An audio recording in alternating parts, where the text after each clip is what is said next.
तो सीजन 2 के बाद जुजुत्सु काइसेन के 10 सबसे पावरफुल कैरेक्टर्स कौन से हैं, आज के इस वीडियो में हम यही बात करेंगे। जितने भी पावरफुल कर्स स्पिरिट या इवन शिकिगामी हमें देखने को मिले हैं, हम सबको इंक्लूड करेंगे। तो सीजन 2 के सबसे पावरफुल कैरेक्टर के बारे में जानना चाहते हो तो लेट्स बिगिन। नंबर 10 कोकेजी। पहले मैं यही सोच रहा था कि मेमे को ऐड करूं या तोदो को, लेकिन अचानक मेरे मन में कोकेजी का नाम आया। अब कोकेजी हेवनली रिस्ट्रिक्शंस के साथ पैदा हुआ है, जिस वजह से इसके पास कमाल की कर्ज एनर्जी है।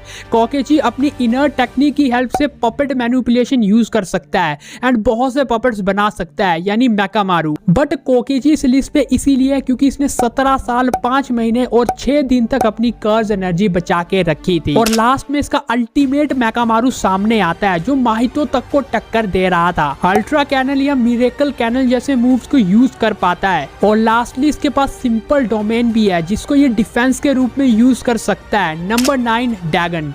अब ड्रैगन एक कर्स स्पिरिट है, लेकिन अपनी ट्रू फॉर्म में आने के बाद उसकी एबिलिटीज काफी इंक्रीज हो जाती है और वो वाटर मैनिपुलेशन जैसे अटैक्स कर सकता है। लेकिन इसकी इनर टेक्निक है डिजास्टर टाइड, जिससे ये बहुत बड़ी वेव बना सकता है वाटर की। लेकिन ड्रैगन इस लिस्ट में है उसके डोमेन एक्सपेंशन की वजह से। अपने डोमेन एक्सपेंशन के अंदर ये मैरिन लाइफ और शिकिगामीज को कंट्रोल कर सकता है, और माकी, नाओबितो, फुशिगुरो और ननामी की टीम का इसने ऑलमोस्ट अकेले सफाया कर दिया था। Number 8 Toji Fushiguro. इसके पास कोई कर्स एनर्जी नहीं है क्योंकि ये हेवनली रिस्ट्रिक्शंस के साथ पैदा हुआ था, बट इसकी खास बात है इसकी एबिलिटीज, क्योंकि इसकी स्ट्रेंथ, ड्यूरेबिलिटी, स्पीड काफी ज्यादा बेहतरीन है। अब कोई भी कर्ज एनर्जी ना होने की वजह से ये कर्ज टूल और कन्वेंशन वेपनरी का यूज करता है। जिस तरह इन्वर्टेड स्पेयर ऑफ हेवन से इसने गोजो को फर्स्ट टाइम बीट किया था, एंड प्लेफुल क्लाउड से ड्रैगन को। नंबर 7 जोगो। जोगो एक बहुत पावरफुल कर्ज स्पिरिट है जिसकी इनर टेक्निक है डिजास्टर फ्लेम, जिसकी वजह से वो कर्ज फ्लेम्स और फायर को पैदा कर सकता है। इसके पास मैक्सिमम मीटियोर नाम का एक अटैक है जिसका इम्पैक्ट सुकुना के ऊपर दिखा था।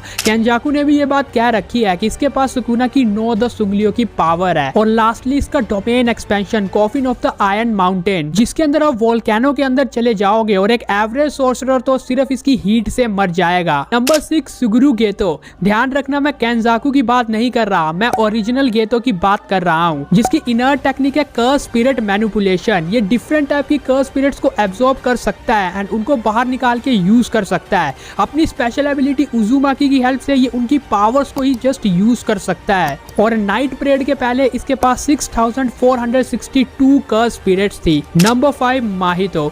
अब इस पूरी सीरीज का सबसे कमीना विलन तो माहितो ही था, जिसके पास साउल मैनिपुलेशन नाम की एबिलिटी है, जिससे ये किसी की भी आत्मा को अपने तरीके से बना सकता है एंड किसी को भी टच करके मार सकता है। इसकी इनर टेक्निक आइडल ट्रांसफिगरेशन है, जिससे ये किसी के भी साउल को अपने तरीके से शेप दे सकता है। साथ ही ये कर्टेन, ब्लैक फ्लैश या अपने आप को मल्टीपल पार्ट्स में डिवाइड भी कर सकता है। एंड इसका डोमेन एक्सपेंशन है सेल्फ एबॉर्डिनेट ऑफ परफेक्शन, जिसके अंदर ये ऑटोमेटिकली किसी को भी मार सकता है, टच करने की भी जरूरत नहीं है। अब अगर किसी का डाउट है कि ये गेतो से ऊपर कैसे आया, क्योंकि गेतो तो कर्ज स्पिरिट्स को एब्जॉर्ब कर सकता है एंड केंजाकू ने भी गेतो की बॉडी से ही माहितो को एब्जॉर्ब किया था। तो देखो, मैं मानता हूँ कि गेतो के पास कमाल की कॉम्बैट स्किल्स है, तो माहितो उसके पास पहुंचेगा उससे पहले ही वो उसे मार देगा। बट अगर माहितो ने अपने डोमेन के अंदर उसे ले लिया तो शायद फिर वो गेतो को हरा सकता है। इन माई पर्सनल ओपिनियन, अगर माहितो डोमेन एक्सपेंशन में गेतो को किस भी तरह ले आता है तो वो इस बैटल को जीत जाएगा। खैर, आपका क्या पर्सनल ओपिनियन है कि माहितो और गेतो में ज्यादा पावरफुल कौन है? कमेंट में शेयर कर दो। और यार वैसे भी सीजन 2 में माहितो का काम कुछ ज्यादा ही लगा है, मतलब उसकी एबिलिटीज काफी ज्यादा दिखाई गई है as compared to ghetto. Number 4 general मोहरगा।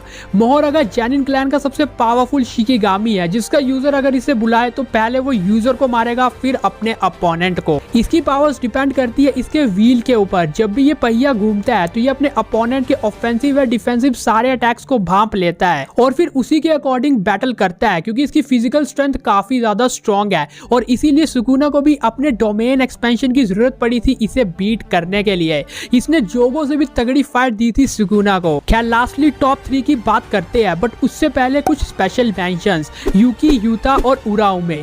ये सीजन 2 में थे तो थे, बट इनका रोल कुछ ज्यादा नहीं दिखा है। हालांकि ये पावरफुल है और इस लिस्ट में अपनी जगह डिजर्व करते हैं, बट इतना ज्यादा रोल इनका नहीं था, तो नहीं किया मैंने। नंबर 3 केंजाकू। केंजाकू एक बहुत पावरफुल कर्स स्पिरिट है जो किसी की भी बॉडी को उसके दिमाग के थ्रू कंट्रोल कर सकता है एंड उस यूजर के अटैक्स या कर्स एनर्जीज को भी मैनिपुलेट करके यूज कर पाता है। कई साल पहले ये इस दुनिया के सबसे वाहियात सॉर्सरर नोरितोशी के अंदर था एंड इसी ने डेथ पेंटिंग्स को बनाया था। बाकी हमने देखा कि ये गेतो की एबिलिटीज को भी यूज कर पा रहा था। और जिनका ये डाउट है कि ये मोहरगा से ज्यादा आगे कैसे आया, तो हो सकता है सिंपल फाइट में मोहरगा इससे थोड़ा आगे हो, लेकिन दिमाग के मामले में केंजाकू बहुत ज्यादा तेज है। वो अपनी डिफरेंट स्पिरिट से इसे उलझा कर रख सकता है एंड कुछ प्लान करके इसे मार सकता है। गोजो को ट्रैप करने का आइडिया भी इसी का था। शिबुया इंसिडेंट पे जो भी कांड हुए वो इसी के थे एंड एट लास्ट ये अपने इस मिशन में सक्सेस भी हुआ था। हमने देखा कि ये कितने सालों से जिंदा है, इसीलिए इसका एक्सपीरियंस भी एक शिकिगामी से काफी ज्यादा होगा।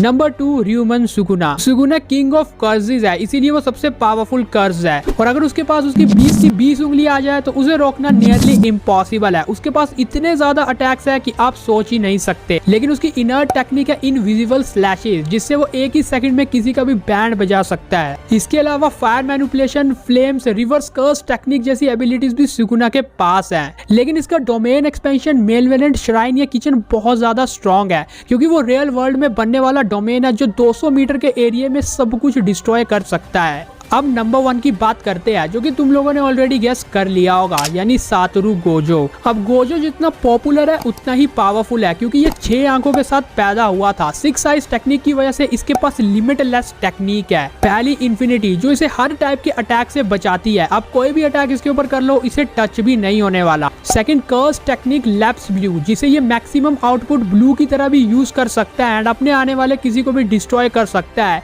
इसका इम्पैक्ट हमने गोजो वर्सेस तोजी की फाइट में देखा था। इसके बाद रिवर्स कर्स टेक्निक रेड, जो 2 गुना ज्यादा पावरफुल बताई जाती है ब्लू टेक्निक से क्योंकि इससे ये अपने आप को हील भी कर सकता है एंड इन दोनों को कंबाइन करके ये एक स्पेशल टेक्निक होलो टेक्निक पर्पल को बनाता है। इसी टेक्निक की हेल्प से इसने तोजी की आधी बॉडी को काट के दिखाया था और बाकी स्ट्रेंथ, ड्यूरेबिलिटी, स्पीड, रिफ्लेक्सेस के मामले में भी ये बंदा टॉप लेवल पे है। एंड लास्टली इसका डोमेन एक्सपेंशन अनलिमिटेड वॉइड, जिसमें ये अपने अपोनेंट को वॉइड के अंदर ले जाता है एंड वो एक ही जगह फ्रीज हो जाएगा एंड आराम से मारा जाएगा। ओवरऑल अपनी इन्हीं सब एबिलिटीज की वजह से सातोरू गोजो इज नंबर 1। लेकिन लास्टली कुछ मांगा रीडर्स को ये बात पता होगी कि सुकुना गोजो का क्या सीन है, तो वो उससे ऊपर कैसे आया। तो मैं याद दिला दूं कि इस वीडियो में हमने सिर्फ सीजन 2 की बात की है।